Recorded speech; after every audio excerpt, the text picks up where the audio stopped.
오늘 아덴이라는 도시에 바울이 홀로 서 있습니다. 오랜만에 겪는 홀로의 시간인데 직전에 있었던 이 베레아에서 그 형제들에 의해 긴급히 이 도시로 옮겨진 겁니다. 베레아는 또 그 전 도시였던 데살로니가와는 많이 달랐습니다. 더 너그러운 사람들이라고 소개했는데 여러분 이게 정말 축복이더라고요. 신앙생활 하다 보니까 편견 없고 선입관이 없는 분이 만나기가 쉽지가 않은 것 같아요. 저 역시도 그렇지만. 근데 너그럽다라는 뜻이 뭐였죠? 그 안에 편견 없고 선입관이 없어서 복음을 받아들일 때 그냥 누가 전하든 간절한 마음으로 말씀을 받고 날마다 성경을 상고했던 자들이 베레아 사람들입니다. 상고라는 뜻의 두 가지 의미가 있었죠. 말씀의 씨가 뿌려진 곳에 열매가 맺힌다. 첫 번째. 두 번째는 계시인데 적용하자면 상고할 때마다 하늘의 문이 열리는 역사가 일어난다는 것입니다.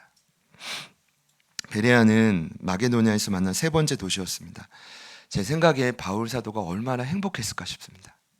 앞선 도시도 빌립보와 데살로니가도 열매는 물론 있었지만 갖은 핍박과 고난이 따라왔거든요. 그러다가 베레아 사람들을 만났을 때 얼마나 그 마음이 평안이 있었을까, 행복했을까.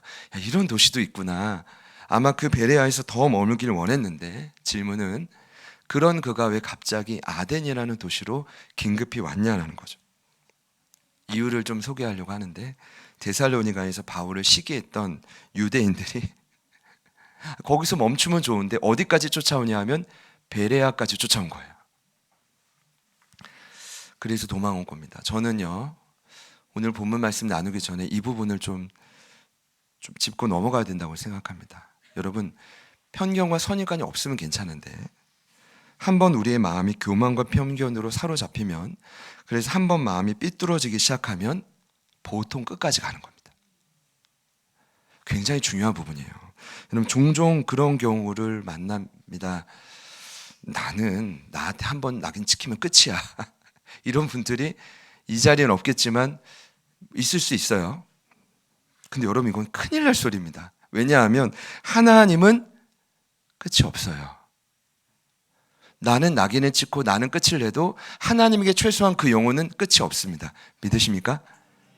하나님과 이거는 그냥 내가 대치하겠다는 선포인 겁니다. 세상과도 대치하지만 하나님과도 대치하겠다는 엄청난 전쟁 선포인 거죠. 저희는 포기하고 때로는 저주할 때가 있습니다. 죄송하지만 그때 마음을 빨리 돌이키지 않으면 오늘 말씀에 있는 것처럼 원정까지 가서 사람을 죽이는 것이 인간의 연약함입니다. 제가 이 시간 먼저 좀 이렇게 초청하고 싶습니다. 혹여나 여러분의 마음속에 작은 편견도 서로 간의 상처로 인한 작은 미움도 아직 남아있다면 이 시간 회개하시기를 축복합니다. 철저히 회개하십시오.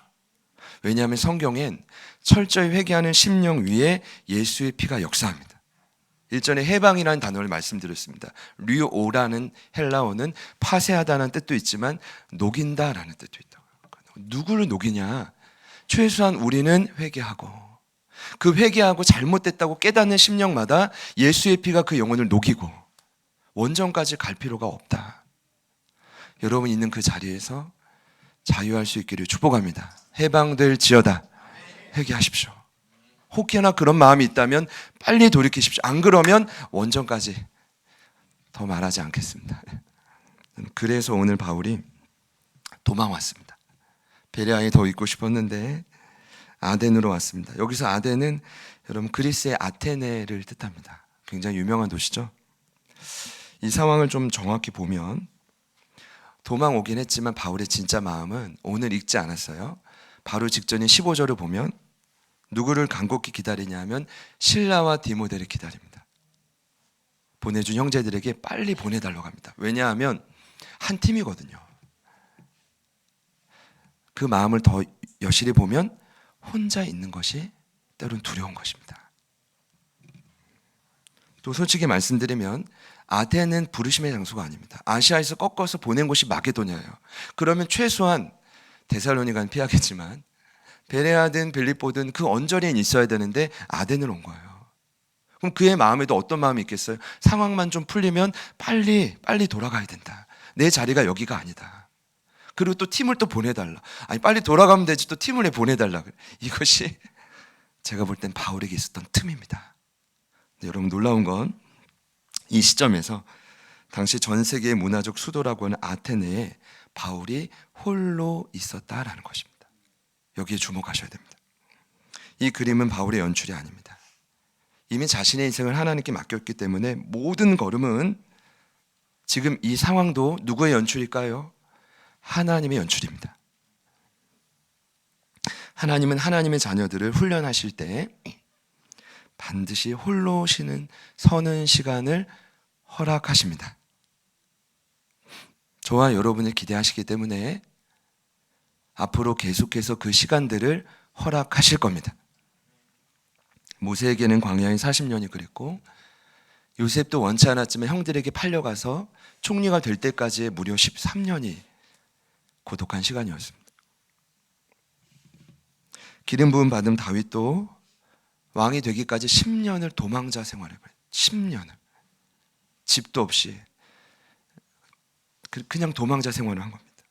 세례 요한도 영적 암흑기를 돌파하기 위해 거진 30년 가까이를 어릴 적부터 빈들에서 홀로 메뚜기와 석청을 먹으며 낙타 털옷을 입고 있었다라는 건 보통 일이 아닙니다. 하나님은 저와 여러분을 기대하십니다. 그래서 제게 주신 이 첫 번째 오늘 메시지는 그래서 하나님은 반드시 여러분을 홀로 두는 시간을 허락하신다는 겁니다. 여러분이 연출하지 않아도 하나님은 그 시간에 연출하실 거라는 거죠.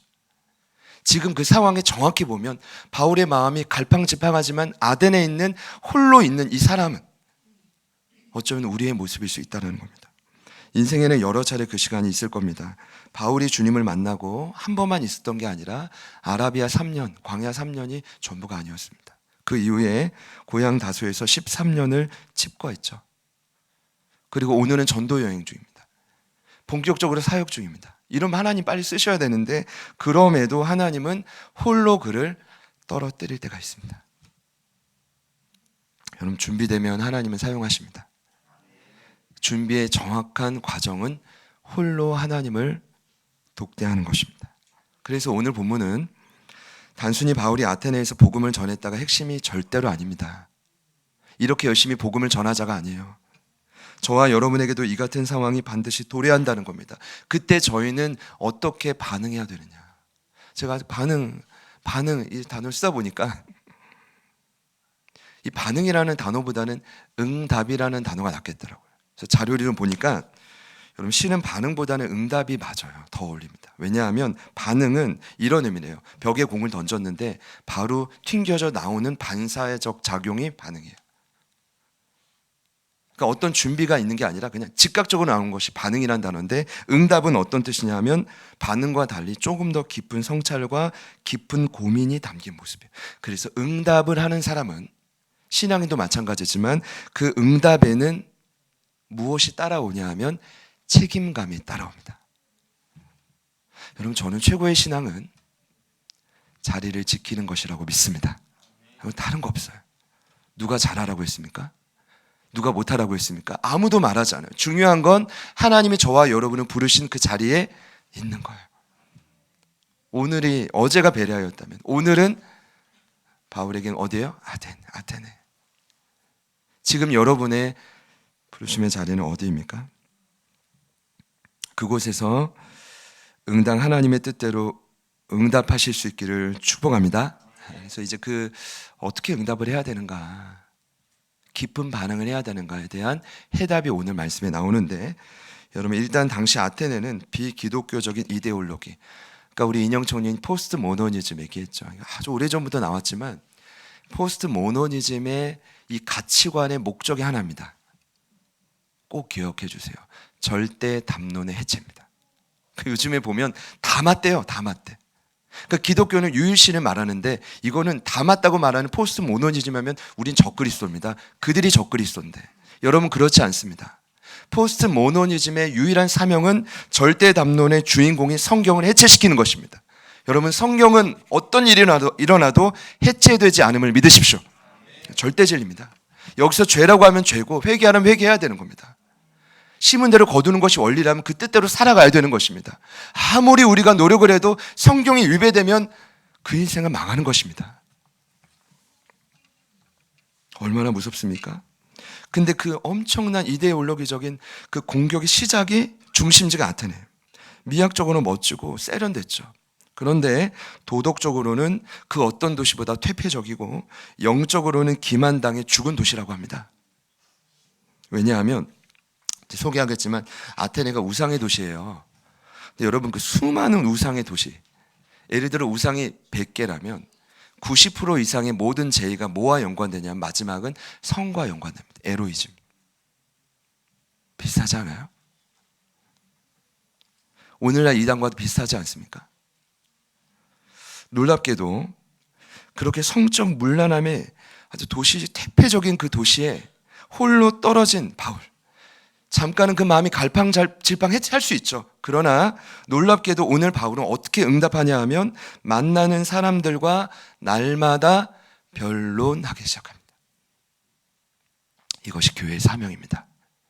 우리 17절 말씀을 한 번 더 같이 읽겠습니다. 시작. 회당에서는 유대인과 경건한 사람, 또 장터에서는 날마다 만나는 사람, 변론하는. 여러분 혹시 제가 뭐 자주 요청 안 드리지만 거기 동그라미 한번 칠 수 있으면 성경 있는 분들은 변론에 한번 체크해 주시죠. 변론에. 왜냐하면 오늘 말씀 이해하는 키워드인데 여기 변론했다고 하죠. 이게 바울의 응답입니다. 근데 변론의 뜻이 놀랍게도 단순한 싸움이 아니에요. 단순한 논쟁이 변론이 아니라 변론이란 이 단어의 원뜻은 누군가를 대신하여 싸운다는 뜻입니다. 누군가를 대신해서 뭘 하래요? 싸우라. 이게 변론입니다. 자, 그럼 지금 바울은 날마다 누구를 대신해서 싸우는 겁니까? 맞죠? 하나님을 대신해서 싸우는 겁니다. 칼은 들지 않았지만 그에게 주어진 이 말로 하나님을 대신해서 싸우는 겁니다. 회당에서 또 장터에서 누구를 만나든 하나님을 변론합니다. 그 변론이 소문이 났고 아테네에 아주 소문난 자들과 마주하는데 드디어 등장합니다. 교과서에 머리를 지긋지긋하게 했던 그 에피쿠로스와 스토아 학파, 또 만나도 또 답답해져. 에피쿠로스 학파 철저한 쾌락주의, 스토아 학파 철저한 금욕주의. 여러분 그거 아세요? 이 극단의 주의들이 수많은 이단들을 만들어냈어요. 얼마나 새로운 지식에 열광했는지 몰라요. 그렇게 새로운 지식에 열광하다 영재주의가 나와서 초대교회를 뒤흔들죠. 머리만 꺼져가는 거예요. 자, 그곳에서 두 학파를 만났는데 여러분 그리스 아테네는요 기원전 5세기 이후에 가장 유명한 도시국가였다고 합니다. 지금 이 당시에는 로마 제국이 합병이 됐지만 늘 당당해. 왠지 아세요? 지적인 독립성이 워낙 강해요. 여러분 너 자신은 알라. 누굴까요? 소크라테스. 누구예요? 소크라테스. 너 자신은. 제가 그 명언을 많이 기억하지 못해. 이건 확실히 알아요. 그리고 제가 잘은 모르지만 여러분 죄송해요. 왜 이게 기억나는지 몰라요. 악처를 만나면 철학자가 된다고. 근데 이거 잘 모르겠어요. 왜 이런 명언을 남겼는지 모르겠어요. 그럼 악처뿐만 아니라 악한 남편을 만나면 여인도 철학자가 되겠죠. 제 말이 아니에요. 오해하지 마십시오. 소크라테스의 말입니다. 플라톤, 아리스토텔레스. 철학적인 전통이 워낙 풍부하고 문학과 예술에 따라갈 도시가 없는데 이 전통을 이어받았으니 두 학파가 얼마나 기고만장했겠습니까? 한쪽은 철저한 쾌락을, 철저한 금욕을, 지금 생각하면 아무것도 아닌데 얼마나 기고만장했는지. 이들이 바울을 만나고 변론하는데 바울은 하나님 편에서 싸우고 결국 이들은 사단 편에서 싸우는 거예요. 본인도 모르게 쓰임 받는 거죠. 그렇게 말해요. 이 바울을 향해서 그들이 뭐라고 하냐면 이 말쟁이가 도대체 누구냐? 이 말쟁이 어디서 왔냐? 야, 이 말쟁이가 말하는 예수가 누구냐? 예수의 부활을 말하는데 예수가 이방 신이냐 어떤 신이냐 논쟁이 붙었습니다. 그래서 바울이 그들에 의해 끌려간 곳이 자발적으로 한 것이 아니라 오늘 말씀의 제목에 나오는 아레오바고. 당시 법원인데 아테네에서는 가장 역사가 깊고 최고의 권위를 인정받는 회의로 그가 끌려가서 오늘 유명한 설교를 하기 시작합니다. 사실 보통 이 17장의 본문은 많은 사역자들이 이렇게 말해요. 아레오바고의 설교 또는 아레오바고의 전도. 근데 제 눈에는 이게 설교도 전도도 아닌, 제가 볼 때는 어떤 표현이 맞냐 하면 아레오바고의 전투가 맞아요. 왠지 아십니까? 변론하다가 하나님을 대신해서 싸우다가 여기까지 끌려온 거예요. 그러면 전투 맞겠죠. 그래서 오늘 말씀의 제목이 뭐라고요? 아레오바고의 전투예요. 칼은 들지 않았지만 말을 통해 보이지 않는 적들과 계속 싸우고 있는 것입니다. 제가 오늘 드리고 싶은 핵심은 그가 전한 말도 중요하지만 어쩌면 이 모습이 오늘의 아덴을 살아가는 저희들의 모습이지 않을까. 혹은 그런 도시와 영혼을 마주하는 그리스도인의 모습이 아닐까. 왜냐하면 실은 그리스도인의 삶은 전투의 연속입니다. 여러분의 삶이 전투를 치르고 있다고 생각되십니까? 전투의 연속이라고 생각되십니까?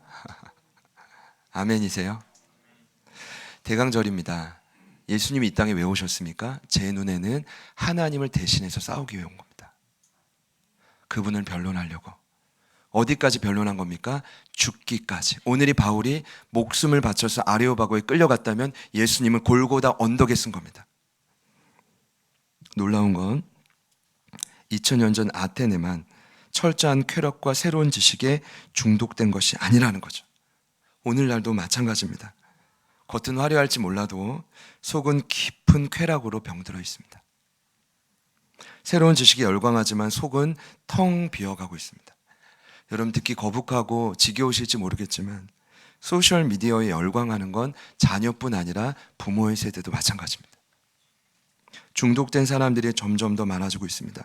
여러분 그런데 아무리 SNS를 해도 이웃을 향해 진정한 관심을 갖는 확률은 희박하다고 합니다. 그럼 왜 하냐? 거의 대다수가 타인의 행복한 모습, 타인의 행복한 일상에 열광하면서 좋아요와 팔로우에 종속되기 시작합니다. 부부나 연인도 마주 앉아 있지만 요즘엔 거의 그렇대요. 남을 헐뜯는 얘기가 아니면 부부나 연인들이 만나면 고개를 숙인 채 휴대폰만 응시하고 있다는 겁니다. 그게 데이트입니까? 데이트일 수 있겠죠. 그 지식들이 아무리 쌓인들 진정 저와 여러분을 변화시킬 수 있다고 생각하십니까? 거리가 멀겠죠. 문제는 오늘의 아덴을 살아가는 우리가 이 변론에서, 이 전투에서 어떻게 승리할 수 있느냐. 저는 오늘 이 질문이 저희들에게 너무 중요한 질문이라고 생각합니다. 여러분의 아테는 어디입니까? 여러분의 아레오바고는 어디입니까? 여러분 놀라운 사실이 있습니다. 여기 바고가 언덕이란 뜻인데 아레오가 어떤 뜻인지 아십니까? 전쟁이란 뜻입니다. 그래서 아레오바고는 법원이 아닌, 판정을 내리는 장소가 아닌 전쟁의 언덕이란 뜻입니다. 그러니까 누구나 우리는 각자의 아레오바고에 서 있다는 것입니다. 이것을 인식하셔야 됩니다. 거기서 우리는 누구나 내 내면과 외면에 나를 끈질기게 괴롭히는 우상을 마주하고 있다는 것입니다. 아까 우리가 첫 찬양을 했잖아요. 그거 저도 깜짝 놀랐는데 그 우상을 철저히 파쇄하지 않으면, 우상으로부터 저희들이 회개하지 않으면 오늘 우리는 승리할 수 없다는 것입니다. 여러분 이해가 되시죠? 그래서 오늘 그 답을 좀 찾기 원하는데 오늘 아덴에서 바울의 행위가 나오는데 이 바울의 행위를 좀 보니까 세 가지로 나뉘어져요. 첫 번째는 보고, 두 번째는 느끼고, 세 번째는 말한 것입니다. 같이 한번 따라해 볼까요? 보고, 느끼고, 말하다. 제가 볼 땐 말한 내용의 퍼센티지가 많지만 말보다 더 중요한 건 보고 느끼는 거예요. 이렇게 생각해도 돼요. 지금 내가 말할 수 없다면 안타깝게도 나는 보고 느끼는 체험을 못하고 있는 거예요. 이해되십니까? 자, 16절을 보면 먼저 바울이 그 성에서 가장 먼저 한 일이 있습니다. 자, 가장 먼저. 그게 바로 뭐냐 하면 우상이 가득한 것을 보고. 맞죠?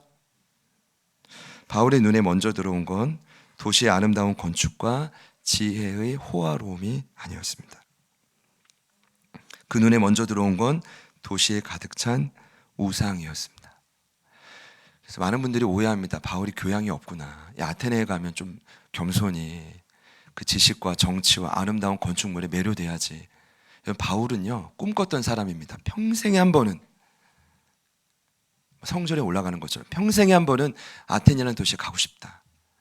근데 막상 갔는데 그의 눈을 사로잡은 건 도시에 질비한 유명한 미술품 아니었습니다. 건축물 아니었습니다. 역사와 정치의 자랑거리들 아니었습니다.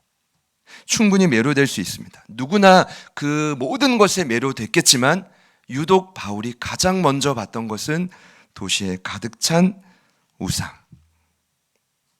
이걸 봐야 됩니다. 당시 아테네는 자료를 보니까 사람보다 신을 발견하는 게 더 쉬웠대요. 그러니까 사람 수보다 신의 수가 더 많은 도시였습니다. 여러분, 파르테논 신전 또 머리가 지끈거리려고. 저 이번에 처음 알았는데 그 안에 있던 금과 상아로 만든 아테네 여신상의 창 끝이 무려 64km 떨어진 장소에서도 보인대요. 그 얼마나 어마어마하고 화려하게 그 중심부에 신전을 만들어놨는데 그걸 중심으로 수많은 우상들이 만들어집니다. 신전, 사당, 신상, 제단, 수호신인 아폴로상, 주피터, 비너스, 머큐리, 그리고 우리가 자주 먹는 바카스. 선포합니다. 바카스는 많이 드십시오. 우상 먹는다고 생각하시고 넌 내가 오늘 가만두지 않겠다. 수많은 우상들이 넘쳐나는데 보통 사람의 눈에는 아름다운 조각일지 몰라도 하나님의 영광을 드러내지 못하는 거 우상입니다. 여러분 기억해 주세요. 어떤 건축물이든 어떤 사람이든 하나님의 영광을 가로채면 우상입니다. 여기 우상이 가득 찼다 말씀을 보니까 놀랍게도 이 단어의 원뜻은 우상 밑에 있다는 뜻입니다. 굉장히 무섭죠. 사람 눈에 화려한 도시지만 우상이 가득 찼다는 건 아덴이라는 도시가 우상들에게 완전히 잠식당한 도시였다는 것. 이게 바울이 가장 먼저 했던 행위입니다. 그리고 두 번째로 했던 행위가 있습니다. 바로 마음의 격분을 느꼈다. 16절 말씀. 우상이 가득한 것을 보고 마음이 어떻게 했대요? 격분했다. 여러분, 이 격분을 일반적인 감정적인 화라고 보면 안 됩니다. 이 파록신호라는 단어를 제가 연구해 보니까 꼭 기억해 주세요. 매우 일괄적인 일관적인 인영 씨 일괄입니까?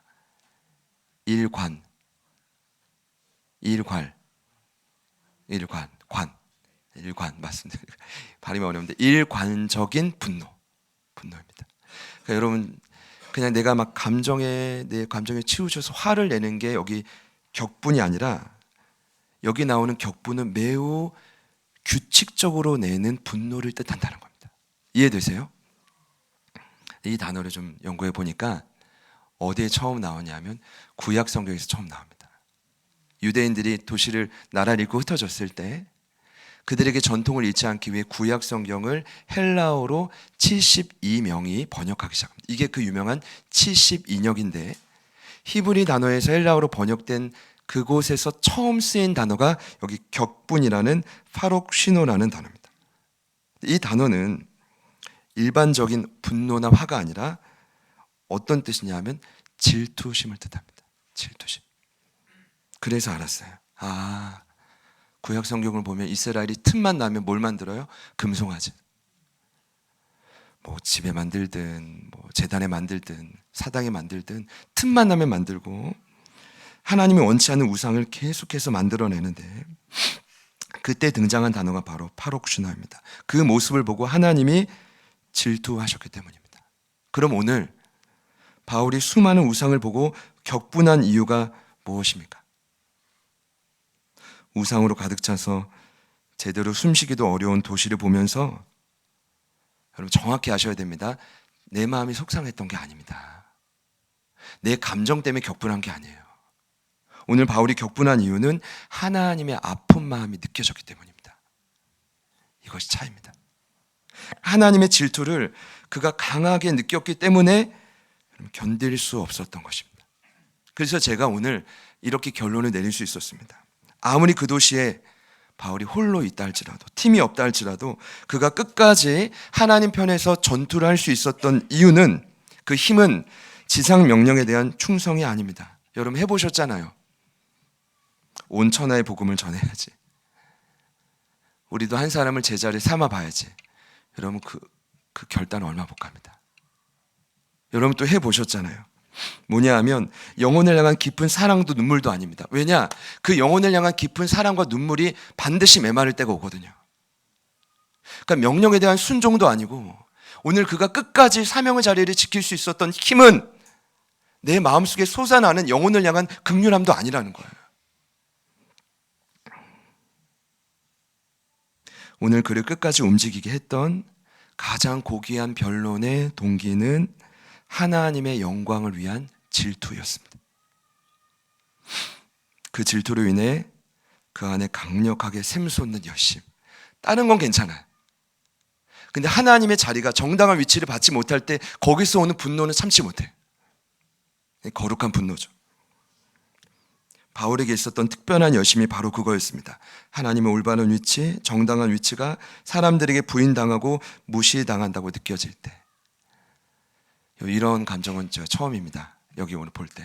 왜냐하면 앞서도 본인이 매 맞고 옥에 갇힐 때는 찬송했어요. 본인이 맞고 옥에 갇히는 건 괜찮아. 그러나 하나님 아버지가 수치를 당하는 것은 못 견뎌요. 이 차이를 아시겠습니까? 그때는 상처를 받아요. 아무리 사람들이 나에게 욕을 하고 질타하고 그건 괜찮아. 근데 하나님이 무시당하는 걸 보면 내면에 상처가 생겨요. 하나님의 마음처럼 질투하기 시작해요. 그게 바로 파록시노, 일관적인 그의 분노예요.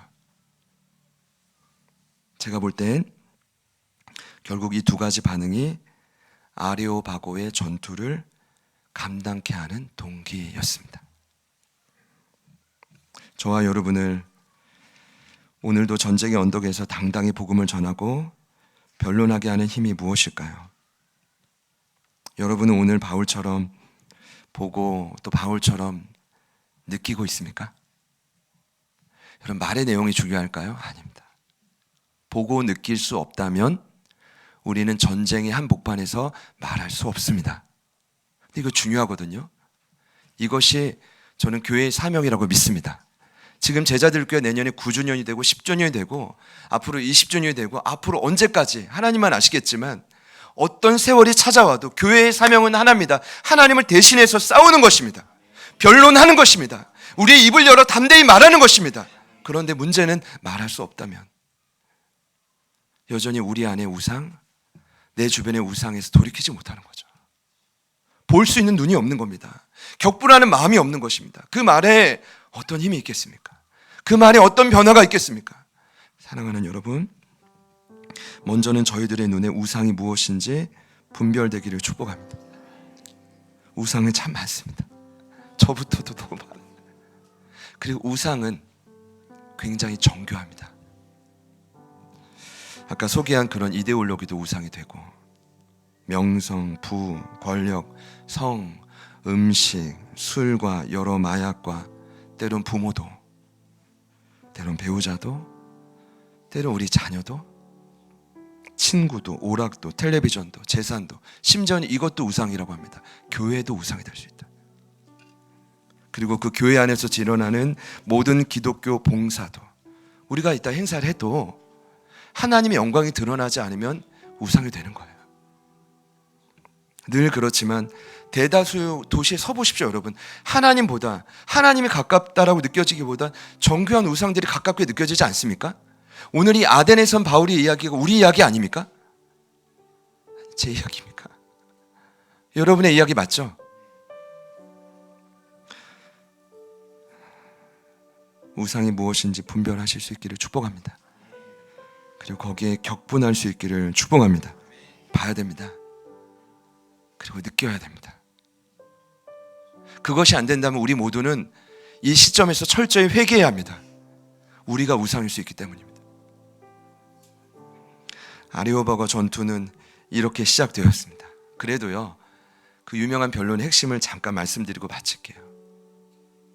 세 가지가 핵심입니다. 만유의 창조주 하나님, 만유를 붙드시는 하나님, 만유의 심판자이신 하나님. 이렇게 정리되더라고요.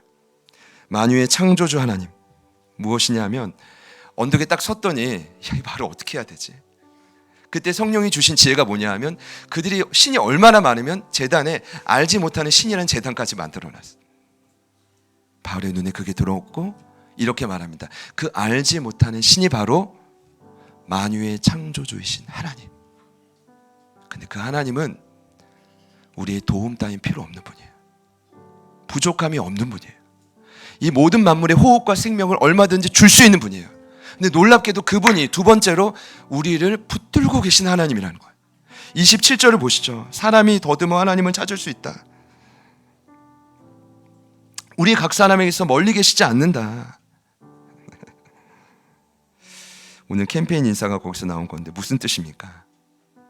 우리 무딘 사람도 하나님을 더듬어 찾고 찾으면 하나님 만날 수 있다는 거예요. 왜요? 하나님이 멀리 계시지 않다. 이 말이 뭘까요? 우리 하나님은 가까이 계신다는 거예요. 아니, 믿지 않는 아덴의 도시에 있는 사람들에게도 가까이 계신다면 성령이 내주하는 여러분의 삶에 우리 하나님은 얼마나 가까이 계실까요? 이 복음을 믿으십니까? 옆에 있는 분들께 한 번 더 인사합시다. 하나님은 멀리 계시지 않습니다. 그 만유를 붙드신 하나님을 변론하면서 28절에 심지어 이렇게 말해요. 우리가 그를 힘입어 살며 기동하며 존재한다. 간단합니다. 인생은, 이 땅의 모든 인생은 하나님을 의지하지 않으면 살 수 없다. 한순간이라도 하나님을 붙들지 않으면 그 인생은 망한다, 이 뜻이에요. 제가 금요성령 집회 마치고 내일이 저희 장인 어르신 생신이어서 잠시 논산에 다녀왔습니다. 모르셨죠? 광고 안 했으니까 모르셨을 겁니다. 기쁜 마음으로 저도 이제 논산에서 아버님이 평생 목회를 하셨고 배우자도 만났고 저에게는 아주 선물과 같은 도시라 갔는데 이제 어제 저녁에 잘 돌아와서 이제 마무리를 해야 되잖아요. 하루를 마무리해야 또 주일을 맞이하는데 저희 가정의 마무리는 아이들을 최대한 빨리 재우는 거예요. 제 생각은 그런 평화가 막. 근데 이제 첫째는 저희들의 손을 떠났습니다. 너 자야지 하면 이제 거기에 이제 아레오바고가 거기서 이제 전투가 아레오바고 시작. 첫째는 잠깐 두고 둘째는 이제 좀 아직 말이 통하니까 재우는데 어제 저는 몰랐는데 중학교 입학 전에 장래희망사항을 적는 게 있더라고요. 계속 물어보는데 유원이는 뭐라고 하면 배드민턴 선수를 한다는 거예요. 제가 옛날에 장충동에 아버님 계실 때 장충공원 배드민턴 치는 사람 보면서 어머니 뗐었어요. 나 왜 배드민턴 선수 안 시켜주냐고. 그때가 생각이 또 나는데 야 배드민턴은 아니야. 엄마가 뭐라고 했냐? 너 농구 선수라고 적으라고. 농구 선수. 제가 야 너 농구 선수라고 적으라고 했는데 이건 그의 진심도 아니지만 농구 선수 키가 더 커야 되잖아. 그것도 좀 아닌 것 같고. 그래서 재울 때 이 아이를 제가 뭐라고 했냐면 진심으로 물어봤어요. 오해 없이 들으십시오. 이렇게 물어봤습니다. 유원아, 너 아빠처럼 되고 싶지? 다른 거 안 물어봤어요. 뭐 신앙 이런 얘기는 안 했고 아빠처럼 되고 싶지 질문이었어요. 근데 갑자기 이불을 뒤덮고 있는 그 아이가 조용한 목소리로 그렇다로 하는 그렇다로. 제가 또 질문했어요. 그럼 너 아빠처럼 할 수 있겠어? 이렇게 말하더라고요. 아빠만큼은 할 수 있겠다고. 귀를 의심해. 오. 잠결일 수 있겠지만 이 아이가 기억 못할 수도 있겠지만 저도 모르게 이렇게 답을 했어요. 야, 중요한 게 한 가지 있는데 이 일은 아빠 힘으로 하는 게 아니야. 이 일은 하나님의 힘으로 해야 돼. 너 아멘 해. 막 그랬어요. 그 말을 하고 나서 제가 이 말씀을 보는데 이게 그 말 같아요. 하나님 안에서 힘을 얻지 않으면 만유를 붙드시는 하나님이라는 뜻은 뭐냐면 가까이 계신 그분에게 힘을 얻지 않으면 저와 여러분은 기동이 안 되는 존재예요. 존재할 수 없는 존재라고요. 믿으십니까? 만약 이것을 모르면 심판을 받는 거예요. 이게 마지막 메시지라고요. 알면서도 무시하고 살면 그 인생은 망할 수 있는 거예요. 만유의 창조주 하나님, 만유를 붙드신 하나님, 만유의 심판자 하나님, 이 복음을 전했더니 놀라운 사실은 여러분 감사한 건 그 엄청난 우상의 도시에도 여러분 아레오바고의 그 판사의 법원의 판사 이름을 보니까 디오누시오가 회심해요. 그리고 다말이라는 여인이 회심하고 또 다른 사람들도 있었대요. 여러분 숫자는 중요하지 않습니다.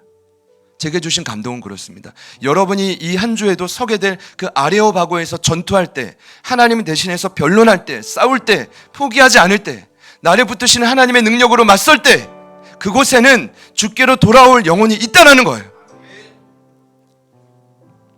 우리의 디오누시오가 누굽니까? 우리의 다말이가 누굴까요? 그것만으로 족한 거 아니겠습니까? 제가 여러분과 꼭 나누고 싶었던 것은 이 전투의 현장이 중요하지만 이 엄청난 전투의 열매를 위해 하나님이 그에게 허락하신 응답이 뭐예요? 보고 듣긴 거예요. 보고 듣긴 거예요. 여러분 그렇게 기도하십시오. 성령님, 내 안에 지긋지긋하게 나를 괴롭히는 우상을 이제는 제거할 때가 됐습니다. 나의 멋대로 나의 마음대로 생각했던 판단을 이제는 녹여버릴 때가 됐습니다. 그리고 내 주변의 우상들도 보게 하여 주십시오. 그렇죠? 그 다음 뭘 하면 돼요? 격분하면 돼요. 그때 일관적인 분노로 그때 못다한 화를 내시면 돼요. 하나님 마음으로 질투하시는 그분의 심령으로 여러분 그 자리에 서시는 거죠. 사랑하는 여러분에게 아레오바고의 위대한 승리가 이 한 주간 일어나게 되시기를 축복합니다. 우리 같이 한번 찬양하겠습니다.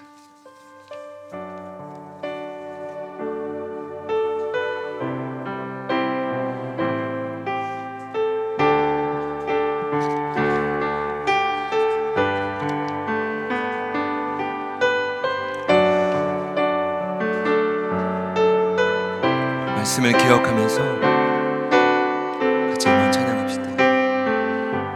주님이 주신 땅으로 한 걸음씩 나아갈 때 수많은 적들과 견고한 성이 나를 두렵게 하지만 주님을 신뢰함으로 주님을 의지함으로 주님이 주시는 담대함으로 큰 소리 외치며 나아간 이 산지를 내게 주소서. 그날은 주께서 말씀하신 이제 내가 주님의 이름으로 그 땅을 취한 이 산지를 내게 주소서. 그날은 주께서 말씀하신 이제 내가 주님의 이름으로 그 땅을 취하리. 한번 더 고백합시다.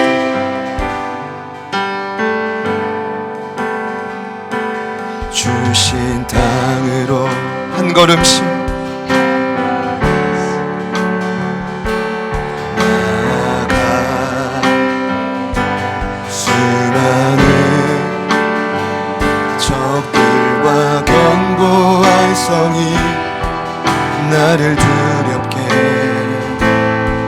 하지만 주님을 신뢰함으로 주님을 의지함으로 주님이 주시는 담대함으로 큰 소리 외치며 나아가네. 이 산지를 내게 주소서. 그날에 주께서 말씀하신 이제 내가 주님의 이름으로 그 땅을 취하리. 이 산지를 내게 주소서. 그날에 주께서 말씀하신 이제 내가 주님의 이름으로 그 땅을 취하리. 그 땅을 점령하는 자가 어떤 자인지를 명확히 알려주고 있습니다. 열매 맺는 자가 어떤 자인지를 명확히 알려주고 있습니다. 우상을 보고 하나님의 마음으로 아파하고 그 질투심으로 격분을 느끼는 자입니다. 분명히 우리의 삶에 우상이 보이겠지만 함께 보일 것입니다. 내 안의 우상을 주님 거두어 주십시오. 끈질긴 그 우상을 예수의 피로 다 녹여 주십시오. 모든 상처와 미움과 편견과 선입관까지도 우리 모두를 이 시간 새롭게 하여 주셔서 오직 하나님의 마음으로만 격분하는 우리 모두가 되게 하여 주십시오. 그처럼 나아갈 때 아레오바고에 우리가 설 때 하나님은 결국 우리의 모든 인생을 책임질 것입니다. 먼저 그의 나라와 의를 위해 하나님 아버지를 대신하여 아파하고 변론하는 자, 대신하여 싸우는 자의 모든 인생은 하나님이 책임지실 줄 믿습니다. 우리의 고백을 올려드리며 나아갈 때 성령 하나님, 우리가 보고 우리가 느낄 수 있도록 인도하여 주시옵소서. 주님 이름 부르시고 우리 간절히 한번 기도하십니다. 주님,